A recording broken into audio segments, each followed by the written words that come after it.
Hi everyone, welcome to my channel. In my previous video, I had shared some drawing exercises that will help improve your drawing skills.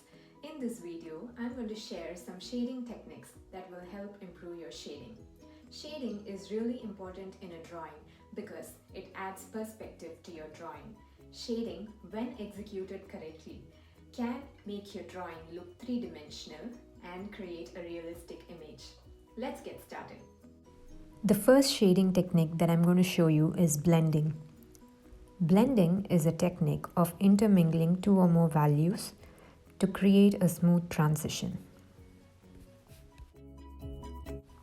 I'm using a 2B graphite pencil for the first layer of shading. As you can see, I'm trying not to apply too much pressure. This will help us add more layers without spoiling the quality of the paper.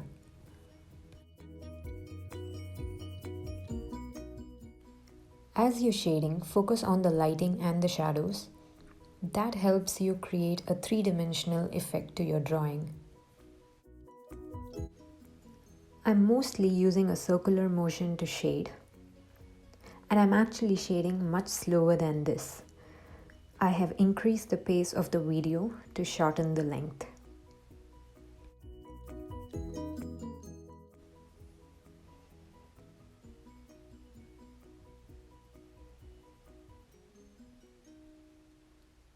I'm going to leave this part blank for the lighting. You can also shade it and later use an eraser to create the lighting, but it's best to leave it blank as you're shading it.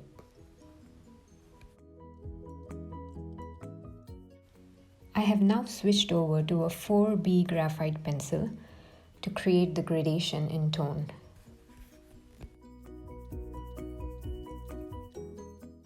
I'm trying to blend the values smoothly without making it look patchy.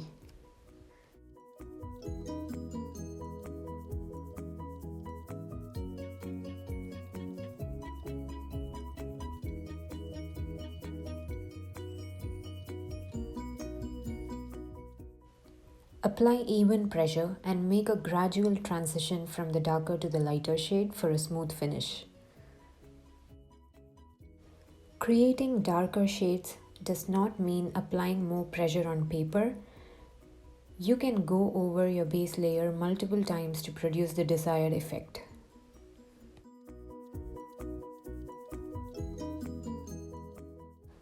I'm now defining the outlines more clearly.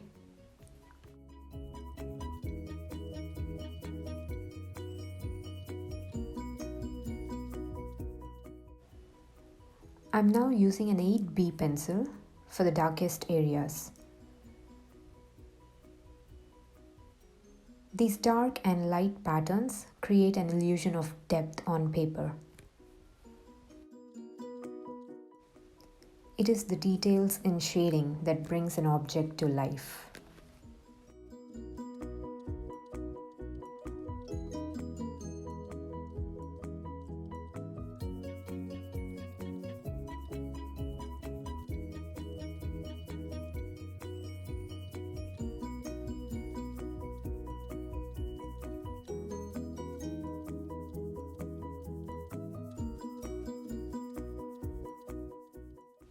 Now creating the shadow, which is one of the most important aspects of realistic drawing.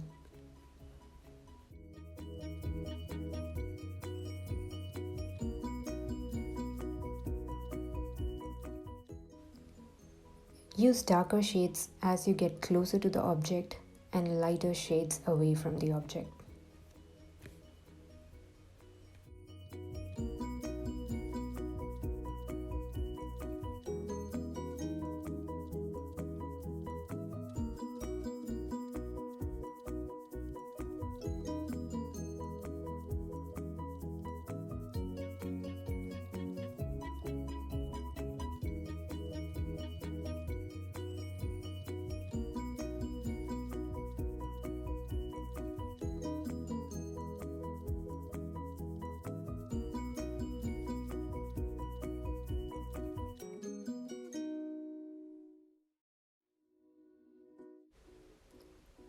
Just adding some finishing touches.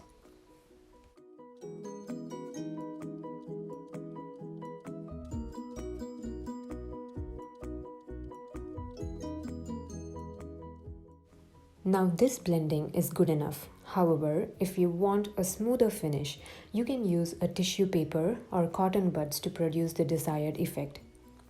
I'm using a tissue paper to show you how to blend the values.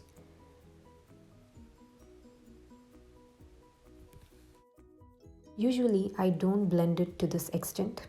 However, I just wanted to show you that with a tissue paper, you can actually make your shading appear so even. I'm now using an eraser to produce the lighting effect.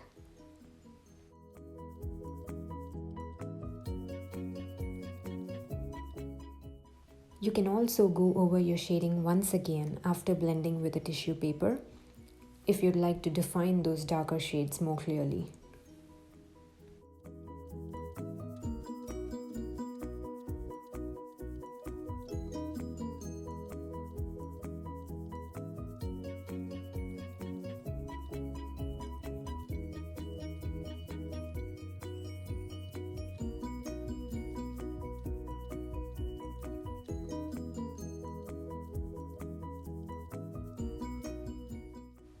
Moving on to the next technique, which is called hatching.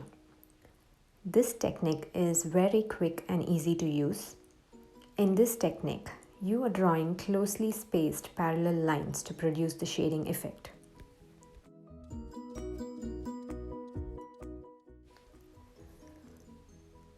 For lighter shades, there are almost no lines or very mild lines. For darker shades, you're going to increase the density of those lines by placing them as close to each other as possible. You can also draw overlapping lines to produce the darker shades.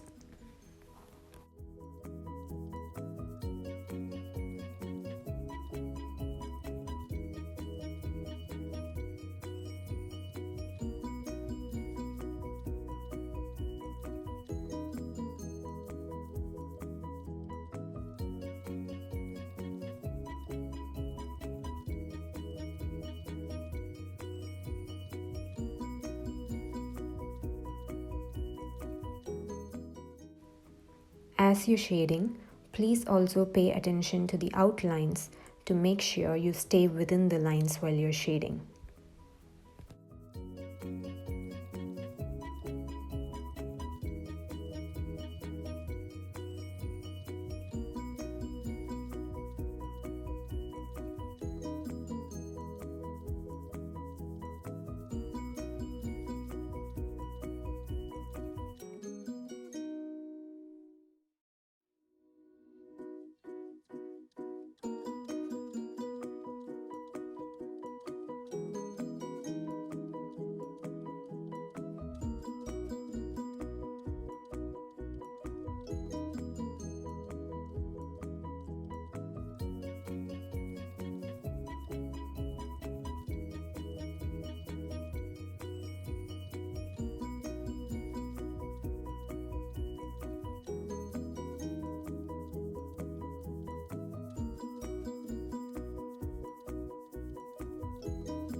I'm using an 8B pencil for the darker shades.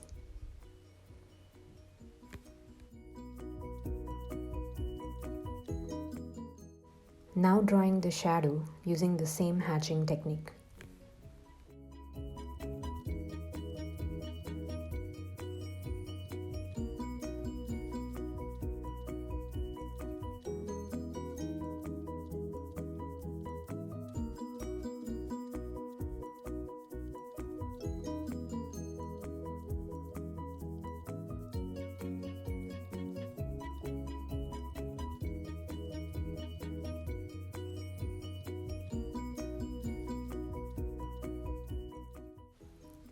Moving on to the third technique, which is called cross-hatching. In this technique, you first create a layer of parallel lines, just like what I showed you in the hatching technique. And then you create another layer of parallel lines in a perpendicular manner.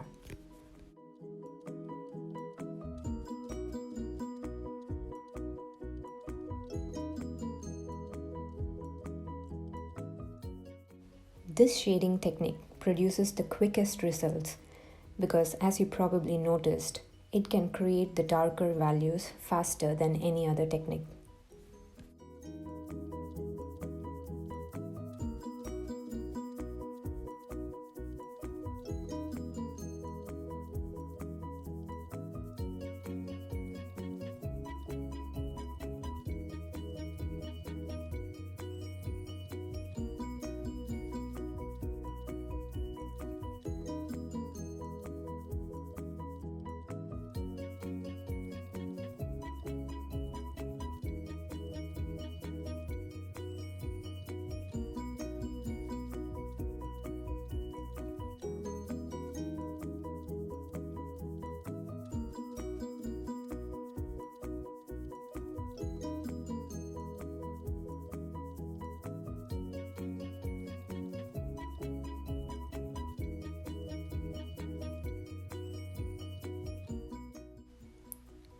I'm using an 8B pencil and repeating the same process to add more depth to the shading.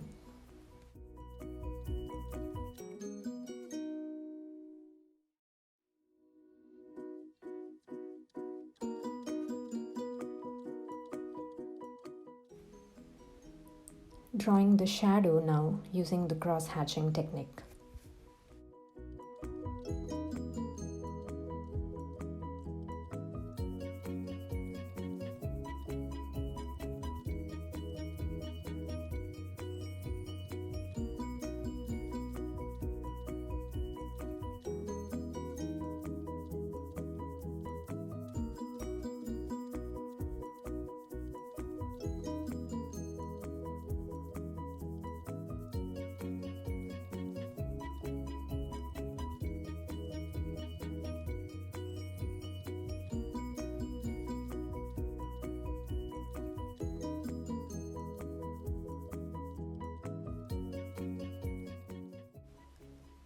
Moving on to the next shading technique, which is called stippling.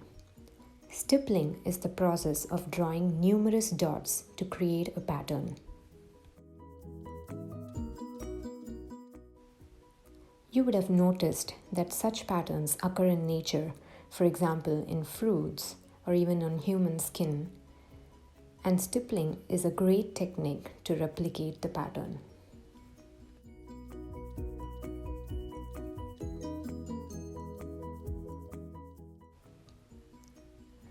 This technique is probably the slowest of all because you're actually using dots to create the shading effect.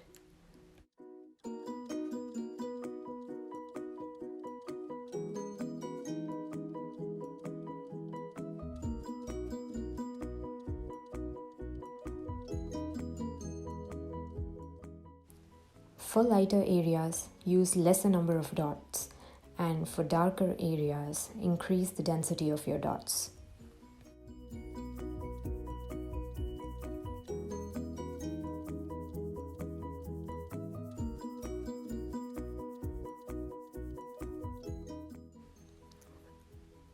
I'm also showing you another technique called scumbling. Scumbling is using tiny circles for shading. This is quite an easy technique too. It is mostly used in watercolors.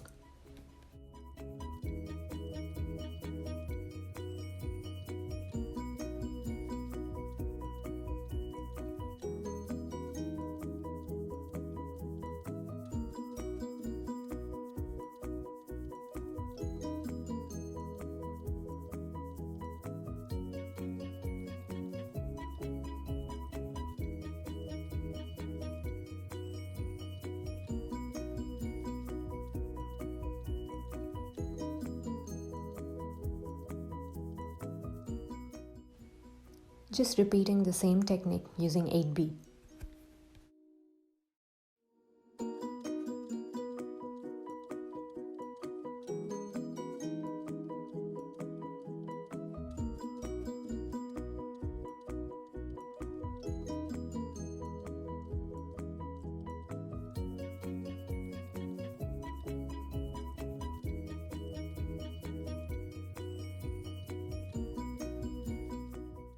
and finally drawing the shadow.